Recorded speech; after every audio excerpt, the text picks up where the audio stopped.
Hola hermanos, aquí estamos haciendo otro video más, principalmente para conocer de la palabra de Dios.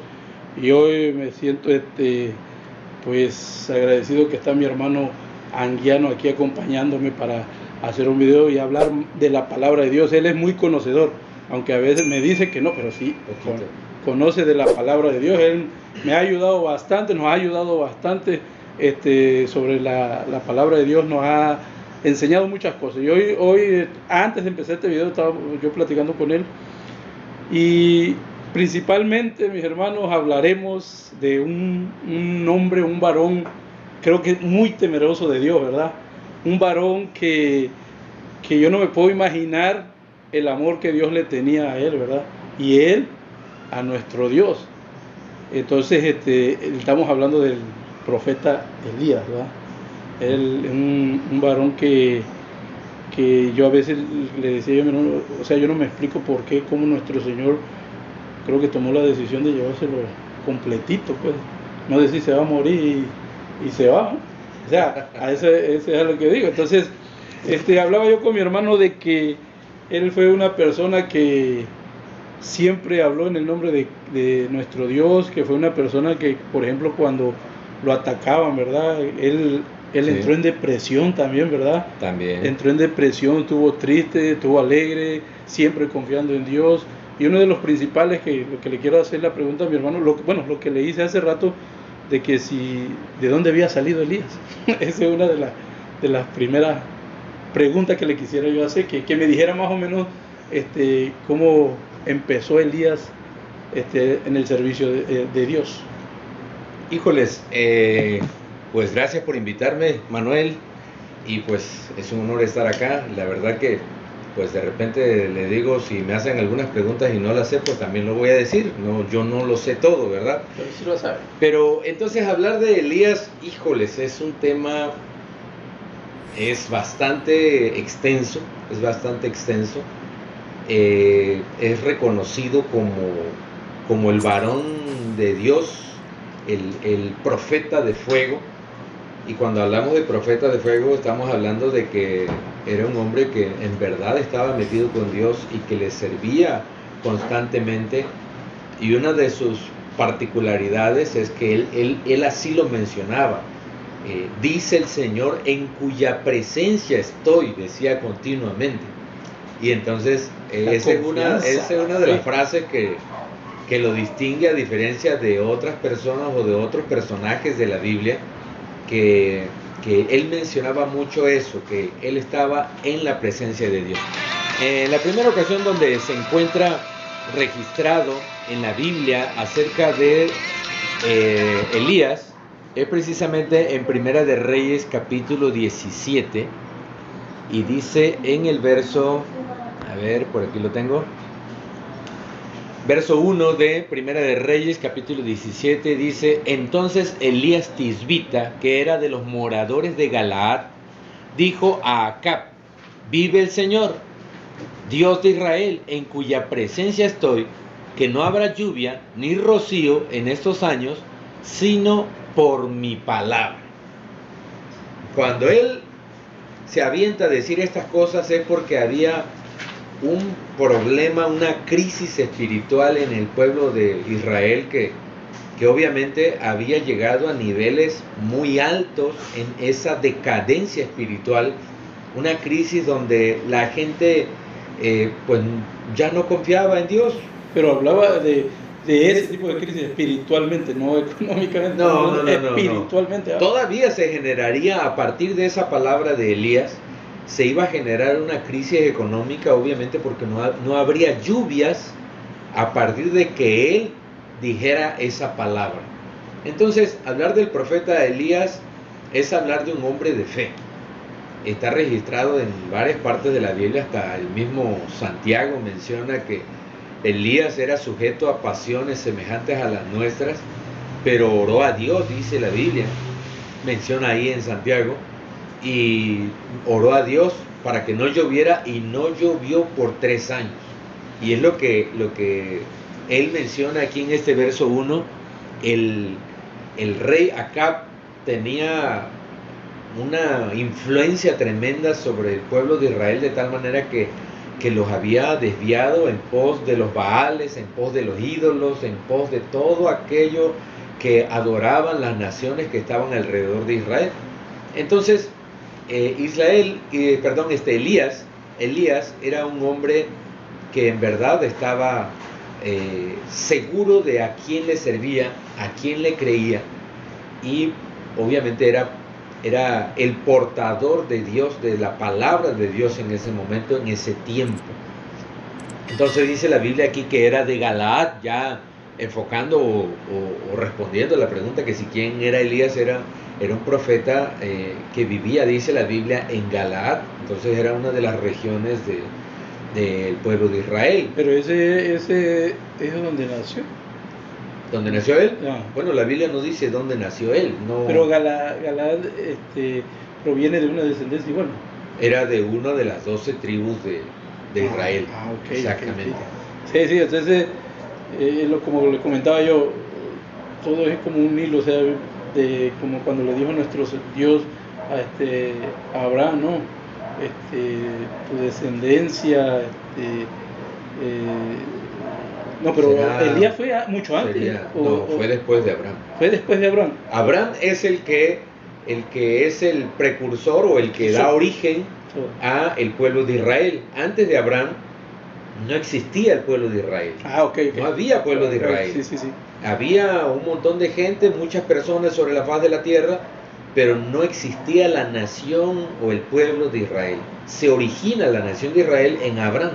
Abraham tiene a su hijo Isaac, Isaac tiene a Jacob, y Jacob tiene o es padre de los 12 patriarcas, por decirlo así, aunque no era exactamente de todos. Exactamente. Okay.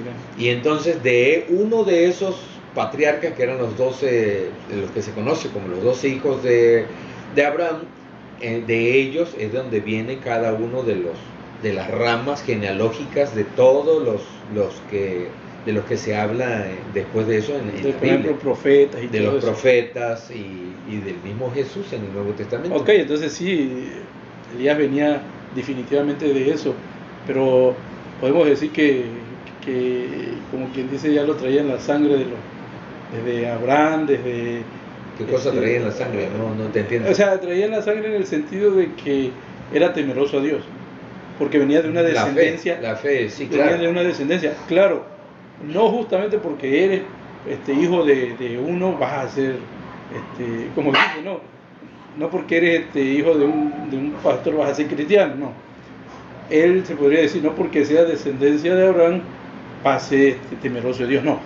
Él reconoció a Dios, sí, claro. y llegó a tenerlo, como dijo hace unos momentos, ¿no? que sentía de que su presencia, o sea, quizás él no hacía nada sin antes no decirle a Dios, pues. Entonces a eso es a lo que voy, que me doy cuenta que sí es cierto, o sea, Elías, como en estos tiempos nosotros tenemos que transformar, o no seguir, si nuestros padres fueron malos, como quien dice, nosotros transformar o como decimos, no, quitar esa maldición. Cambiar el rumbo. Cambiar el rumbo. Oye, que aquel era borracho, marihuano, y tú lo vas a hacer. Entonces, no. Entonces, Elías fue un varón que reconoció a Dios, le sirvió a Dios, y como decía, muchos dicen, y yo también decía, es que en esos tiempos, pues, es que Dios los ayudaba, y no es cierto. O sea, yo creo que era más difícil creer en Dios antes que ahora. Sí, claro. Sí. Porque ahorita tenemos la palabra, y antes no.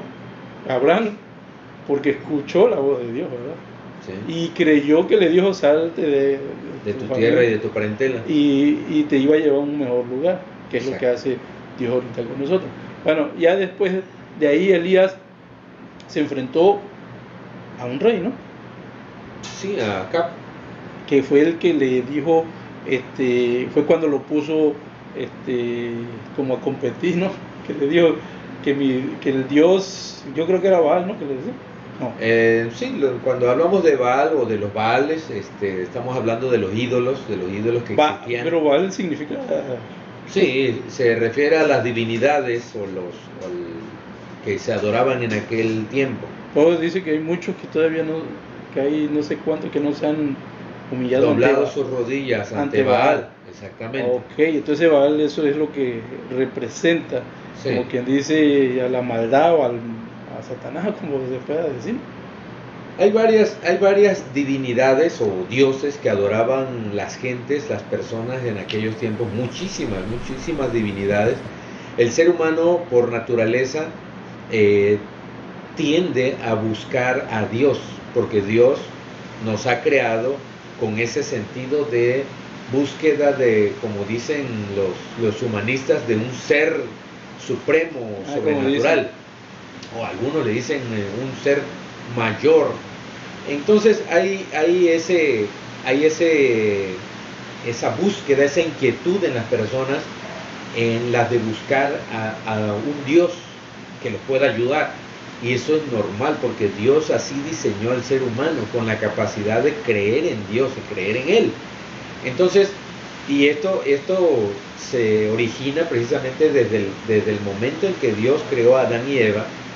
Si nos vamos leyendo la Biblia, encontramos que aún en el huerto del Edén ellos adoraban a Dios, y después de haber sido exiliados del huerto del Edén, también seguían adorando a Dios y presentando ofrendas, de tal manera que encontramos a Caín y Abel presentando ofrendas a Dios, y cada uno presentaba la ofrenda que podía. Pero ahora ya viene la de que uno da lo que...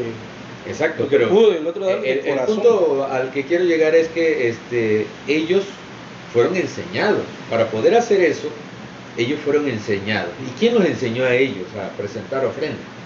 ¿Quién piensas tú? A ellos, a Caín y Abel, pues no Adán y Eva. ¿No? Adán y Eva, sus papás, sus padres. Ellos los enseñan a ellos a presentar su ofrenda, y de esa misma manera se fue enseñando de generación en generación. Pero con el problema que después se fue degradando o degenerando la adoración al Dios verdadero, de tal manera que después aparecieron las religiones paganas que hoy en día ya conocemos, donde presentan las ofrendas ante los dioses de palo, de madera, de piedra, de lo que sea, pero todo se origina de una religión original, que fue la religión pura y verdadera, enfocada en el Padre Celestial, en el Creador del universo, el que hizo todos los cielos y la tierra. ¿Pero sí está ese nombre ahí, de la religión? No, claro que no existe una religión. Por eso, pero se podría decir así, ¿no? Todo, como dice usted, se generó todo por la voluntad de Dios, ¿no? O sea, lo que estaba diciendo usted, de que, por ejemplo, lo que decía usted de que se generó, ya hasta se me fue lo que estaba diciendo, que se generó, ¿qué cosa? Cuando estaba hablando de... Se generó la adoración a Dios, ajá. Y se degeneró, esa adoración a Dios se degeneró, o si lo quieres llamar de otra manera, exactamente, perdió el propósito principal, que era adorar a Dios, y entonces empezaron a adorar a los dioses, las imágenes, lo que la gente podía ver, porque ese es uno de los problemas del ser humano, que como a Dios no lo podemos ver, entonces el hombre busca para sí objetos a los que sí pueda ver, y le atribuye milagros y le atribuye una serie de actos o créditos que pues obviamente dicen, no, pues yo se lo pedí a esa cosa de madera o ese objeto de madera y entonces me contestó. Entonces ese era el problema que había en los días de Elías. Elías tiene que, su misión principal de Elías era precisamente la de llevar al pueblo de Israel de vuelta otra vez a la adoración al verdadero Dios, porque ya se habían corrompido en pos de lo que adoraban los vecinos. Los vecinos estaban adorando a un montón de dioses o ídolos, y entonces la misión de Elías, o cuando me preguntas de dónde salió Elías, ¿quién lo llama? Obviamente todo profeta primero es llamado por Dios. Dios los llama de una manera personal, y entonces ellos generalmente dicen, aquí estoy, Señor, ¿qué quieres? ¿Qué quieres que yo haga? Y entonces, aunque en el caso de Elías no se menciona ese encuentro o ese diálogo entre Elías y Dios. Siempre que Dios ha llamado a los diferentes profetas de los que aparecen en la Biblia, siempre generalmente aparece ese diálogo que hubo entre Dios y el profeta. Por ejemplo, Ezequiel, Isaías, Jeremías, todos y cada uno de ellos está registrado el diálogo que ellos establecieron con Dios, y dijeron, algunos de ellos dijeron, no, pues yo no soy digno, o yo soy muy niño, yo soy esto, Moisés, no, pues yo no puedo, porque es que soy tartamudo, cosas así, ¿no? Entonces, no se registra cuál es el diálogo, simplemente lo que se registra en la Biblia es cuando ya aparece delante de Acab, y entonces le dice estas palabras, ¿no? Y ahí es donde el rey Acab, que era el que dirigía la nación de Israel, es confrontado con Dios a través del profeta Elías. Y entonces viene una confrontación que después deriva en una confrontación con los demás, con 450 creo que eran, profetas de Baal, que Acab, el rey Acab, estaba patrocinando. Y eso es lo peligroso, lo que estaba ocurriendo en aquel tiempo, que no solamente que no se adoraba a Dios. El problema es que el rey, el líder de la nación, que Dios había puesto como líder de la nación, entonces él estaba dirigiendo al pueblo, patrocinando la adoración pagana hacia los Baales, hacia otras cosas. Y entonces una de las cosas que Elías tiene que hacer es precisamente demostrar quién es el verdadero Dios. Y ahí es donde viene la confrontación que tú estabas comentando donde hace Elías, el reto que establece Elías es: tráiganme a todos sus profetas y vamos ahí al Monte Carmelo, y en el Monte Carmelo ahí nos vamos a ver tal día, tal hora, y saquen cada quien sus recursos, sus pistolas, sus metralletas, todas las formas de poder defenderse, una forma de ilustrar, a ver quién puede más. Y aunque suena a lo mejor suena así como que había como cierto pensamiento de soberbia o vanagloria, en realidad no era eso, sino que se trataba de demostrar delante de todos, todo el mundo, todo el pueblo, quién era el verdadero Dios. Para los israelitas, ellos no estaban seguros. Ellos estaban acostumbrados, por la palabra del rey, a adorar a los dioses paganos, entonces a los Baales. Entonces ellos estaban seguros que el que iba a ganar era Baal, y más estaban seguros porque habían 450 profetas, eran muchísimos más que un solo profeta de parte de Dios. De hecho, como dice usted, muchos dudaban, porque también él cuando empezaron a decir que bajara, sí, claro, hagan sus apuestas. ¿Qué dijo él también? Que dice que quizás no ha de estar ocupado, no ha de estar haciendo otra cosa. Pues, y como le comento, que él decía, pues quizás su Dios ha de estar ocupado, ha de estar, o sea, lo decía, ¿cómo se dice esa palabra cuando hablas así? Como, no sé si ¿tono de burla? Pues sí, pero tiene otra palabrita que se dice. Entonces nos podemos dar cuenta el poder de Dios, ¿verdad? Porque Él dijo que descendiera fuego, y sí descendió, ¿verdad? Y la verdad quedaron mal los otros, los dioses, o Baal, se puede decir así, del rey, de los que se pusieron en contienda con él.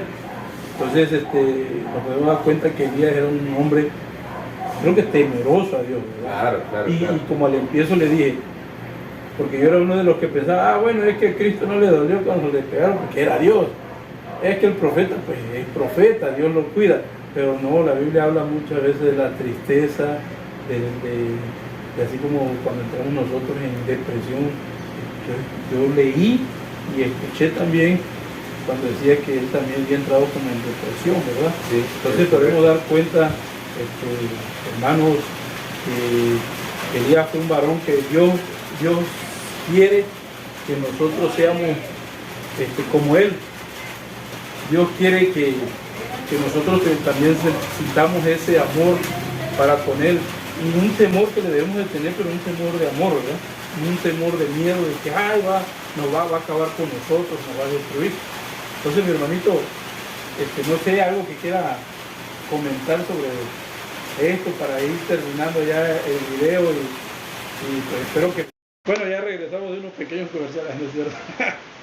No, hubo un pequeño inconveniente ahí, pero ya estamos aquí. Estábamos diciendo de que, pues la verdad, Elías, un hombre muy valeroso, se puede decir, para Dios, un hombre muy apasionado, temeroso, como le dije, no sabemos, hay dos tipos de temor, un temor de amor y un temor de miedo. A Dios hay que tenerle temor de amor. ¿Por qué? Porque pues Él, las cosas que nos dice o que nos lo ha escrito en su palabra, es para que nos vaya bien, ¿verdad? Es para que podamos hacer las cosas como debe de ser. Elías fue un varón que yo creo que no le tenía que hablar muchas veces como a nosotros, ¿no? Él fue un varón que siempre obedeció y siempre confió. ¿Cuántos días fue que dejó de llover? 3 años estuvo sin llover. Y porque Él lo pidió, ¿no? Porque lo declaró, lo solicitó exactamente. Entonces lo declaró. La Biblia a veces habla sobre eso, de que declares las cosas con fe en el nombre de Cristo Jesús. Pero bueno, no sé si va concuerdo eso mismo. Entonces yo espero, mi hermano, que se haya entendido, que sea de edificación esta palabra, porque la intención es que conozcamos más a esos varones de esos tiempos, de que Dios quiere que seamos como ellos, quiere que sigamos ese ejemplo también, sigamos el ejemplo de nuestro Señor Jesucristo primeramente, y que seamos como ellos que le fueron fiel a Dios y pues tuvieron también su recompensa. Él fue uno de los que tuvo una recompensa que todo el mundo quisiera tener, ese tipo de recompensa, de irse al Señor completito en la presencia de Dios. Él fue llevado con carros de caballo, ¿no? Un torbellino, exactamente. De fuego, ¿verdad? O sea, imagínense, de hecho, no sé si, como te pongo el video donde, aquí merito, donde va subiendo él, un video, una semejanza de lo que pudo haber pasado con él. Y lo dice la palabra de Dios, no lo dice el hombre, ni la ciencia, lo dice la palabra de Dios. Y eso solamente Dios lo puede hacer. Porque para lo que el hombre es imposible, para Dios es posible. Entonces, mi hermanito, algo que quiera comentar, pues ya para ir finalizando. Híjoles, hay mucho que comentar, porque la primera cosa es que el llamado que hace Elías es precisamente a abandonar todo tipo de pensamiento o formas de creencia equivocada.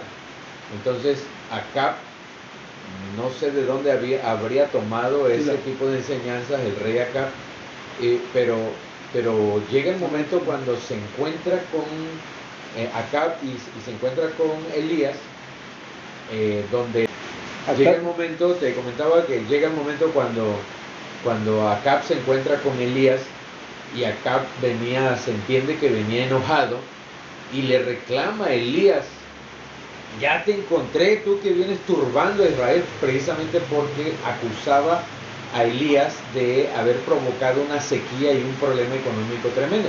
Vamos a leerlo, eso está en Primera de Reyes, capítulo 18, en el verso 17. Vamos a leerlo, a ver cómo dice. Cuando Acab vio a Elías, le dijo: ¿eres tú el que turbas a Israel? Ajá. Y él respondió: yo no he turbado a Israel, sino tú y la casa de tu padre, dejando los mandamientos del Señor y siguiendo a los Baales. Exacto. Y entonces ahí viene una confrontación con Acab, de tal manera que Acab estaba culpando a Elías de que estaba turbando, es decir, que estaba haciéndole como un daño a Israel. Y Elías dice: por supuesto que no, el que le ha hecho mal eres tú, porque tú y la casa de tu padre ha venido llevando al pueblo de Israel por un camino equivocado, y eso sí ha venido perjudicando al pueblo de Israel. Y entonces es donde declara, siga leyendo por favor. 19. Envía pues ahora a congregarme a todo Israel en el monte Carmelo, y los 450 profetas de Baal y los 400 profetas de Acera, que comen en la mesa de Jezabel. Amén. Ahí es donde, fíjense, no solamente eran los profetas de Baal, sino también los profetas de Acera. Acera era otra deidad, otro ídolo, era la diosa que adoraban adoraban los israelitas también, las naciones vecinas, y obviamente Jezabel era la promotora, la sacerdotisa de Acera. Y entonces eran en total 850 profetas los que estaban reunidos o que se iban a reunir en ese momento todavía en el Monte Carmelo, y es donde Elías desafía a todos esos profetas a que hagan bajar fuego del cielo sobre el holocausto, que el holocausto, entiéndase el holocausto como la ofrenda que habían presentado. En este caso era un becerro que habían sacrificado en ese altar. El altar, yo no sé cómo se imaginan todos el altar, pero no era otra cosa que un montón de piedras que habían estado ahí o que habían acomodado ahí para presentar allí la ofrenda, el sacrificio de la ofrenda, y la ofrenda tenía que ser devorada por el fuego tenía que bajar hacia la ofrenda, y esa era la señal para distinguir quién era el verdadero Dios, si los Baales o Baal o Acera, o el Dios que hizo los cielos y la tierra, que nosotros entendemos que es el Padre Celestial, es Jesucristo mismo. Recuerden que es un solo Dios. Entonces se tardan ahí desde la mañana hasta la noche, y entonces no sale por ningún lado el fuego, no hubo nada de fuego, y es donde el profeta Elías dice: a ver, espérenme un momento, ahora me toca a mí. Ya cuando le toca el turno a Elías, él pide que rocíen agua, 6 cubetadas. Para que vean, tírenle agua para que vean. Todavía le ponen aguas encima. ¿Para qué? Para que se dieran cuenta que no solamente tenía que ser algo sobrenatural, no era un poquito de fuego, sino que el fuego tenía que consumir el agua y consumir el sacrificio. Y todavía hicieron una zanja alrededor. Bueno, para no tardar tanto, porque creo que aquí va a salir, o ya salió en la forma gráfica del video. Y lo interesante es que Dios respalda la palabra del profeta Elías, y entonces el fuego desciende y consume la ofrenda, y también consume el agua que estaba allí en la zanja que habían cavado alrededor del altar. Y entonces todo el pueblo quedó ya con la comprobación de que el Dios de Israel no era Baal, sino era nuestro Padre Celestial. Y entonces a partir de ahí empieza la persecución en contra de los profetas de Baal y de Acera, y que mueren en ese momento. En ese día murieron 400 profetas, y después de eso es cuando viene lo que tú comentabas, donde él entra en una depresión, y no es otra cosa que una demostración donde Dios permite que el profeta Elías dé a conocer también su humanidad, porque cualquiera puede decir, ese era un profeta invencible, ¿no? Sí. Es la oportunidad donde se demuestra la humanidad de Elías y la debilidad, como todos seres humanos, como cualquier ser humano, de que los sentimientos a veces nos invaden, y él se siente con mucho miedo, con mucha depresión, sale huyendo porque al enterarse Jezabel que todos aquellos profetas habían muerto, ella manda decirle a todo el mundo que en el momento en que capturen a Elías, también iba a ser degollado. Y Elías huye, no sé, en una ocasión estábamos sacando cuenta de qué distancia pudo haber caminado, porque se fue caminando, huyendo, caminando, pero la distancia era aproximadamente unos 50 kilómetros, y allá donde se escondió en una cueva, allá abajo de un enebro, él dice a Dios, le dice: Señor, quítame la vida porque no soy mejor que mi padre. Él deseaba morirse. Entonces, aquí también hay una enseñanza, que así como él se sintió débil y acorralado por los problemas, también nosotros en muchas ocasiones podemos sentirnos así. Quizás no encontremos el sentido a la vida, o nos sintamos con miedo, con temor, como pasó ahora con la pandemia, que generó mucho miedo en la población, en muchos de nosotros como seres humanos. Y entonces eso nos indica que también los hombres de Dios sufren. Los hombres de Dios también tienen debilidades y temores. Cualquiera de nosotros puede sentirse así en algún momento de su vida. Yo me he sentido así también. Entonces, ese momento, ese cuadro donde él se siente mal, también habla de que nunca Dios nos va a abandonar. De que así como Dios fue y animó y fortaleció a Elías, así también Dios quiere fortalecernos en los momentos de dificultad que nosotros vivimos. Y esa es la parte importante de toda esa historia de Elías, aparte de que Dios respalda a sus siervos, a sus hijos. También es importante recordar en medio de nuestros problemas, de nuestras dificultades, que Dios está allí siempre para escucharnos, para ayudarnos, para fortalecernos. Entonces no debemos dudar y nunca declarar: quítame la vida. Nunca declarar: ya no quiero vivir. Debemos echar fuera todos esos pensamientos negativos de destrucción, de muerte. La Biblia dice que la tristeza que es producida por el mundo en realidad produce muerte, nos lleva a la muerte. Pero la tristeza que viene de Dios, ahí entendemos que hay dos tristezas: la que es de este mundo y la que viene de Dios. La tristeza que viene de Dios produce arrepentimiento. ¿Por qué? Porque la que viene de Dios nos enseña que posiblemente estemos caminando mal, estemos actuando mal, y es momento de abandonar el camino malo y acercarnos de nuevo a Dios. Y ese es el arrepentimiento que Dios quiere que podamos experimentar, ese sentimiento de culpa, tristeza por el pecado, y entonces volver a retomar el camino de Dios. Y para finalizar, como decías, híjoles, yo creo que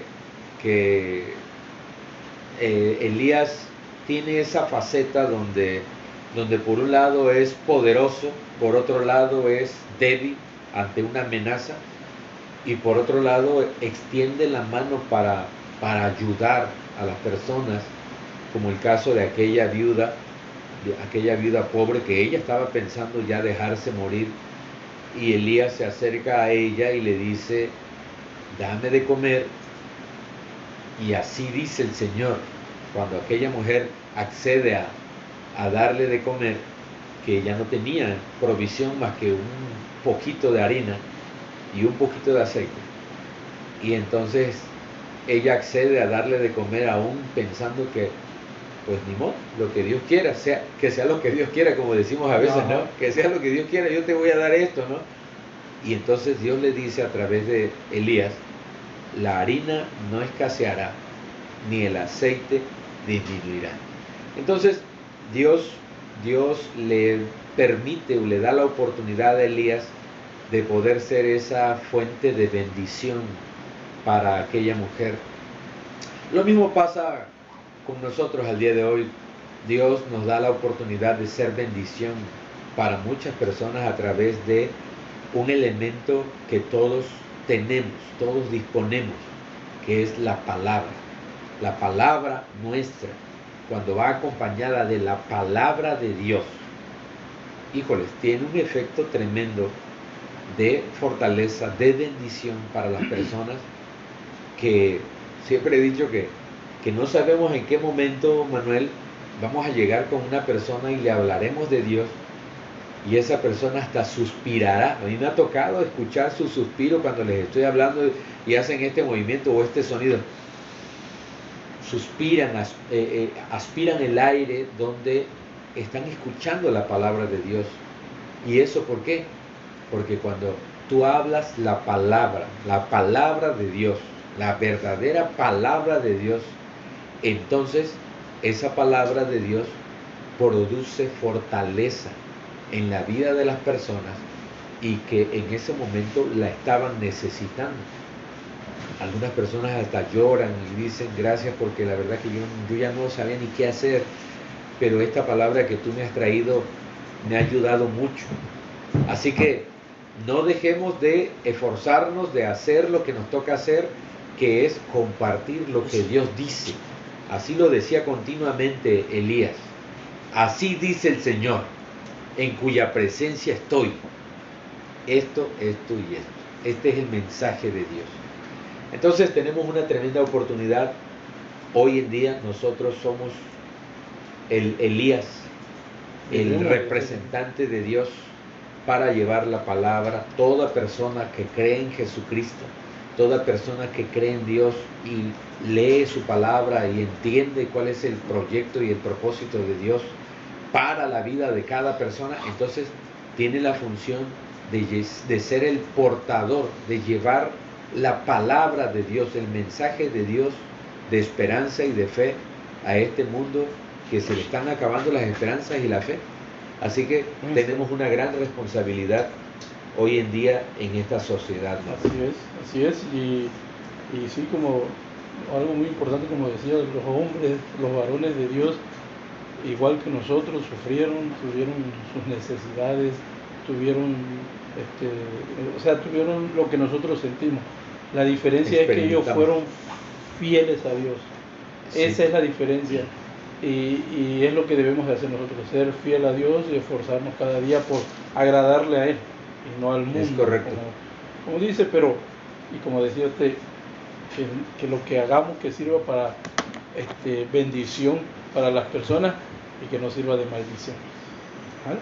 Entonces, pues espero que le den like, que compartan y que se suscriban al canal, no les cuesta nada, y le agradezco al hermano también. Y Elías, podríamos platicar hasta hacer otro video claro que sí. de eso, y si hay la oportunidad se va a hacer porque también a mí me interesa. Entonces, no sé, algo ya para despedirse, así. Pues muchas gracias por ver el video. Hay que seguir compartiendo la palabra de Dios de diferentes formas y los medios que tenemos a nuestro alcance. Hagámoslo, no nos cuesta nada, como decías tú, y sí puede servir para que muchas personas crean más, afirmen más su fe en Dios. Vale, entonces nos vemos. Dios les bendiga. Bendiciones. Dios.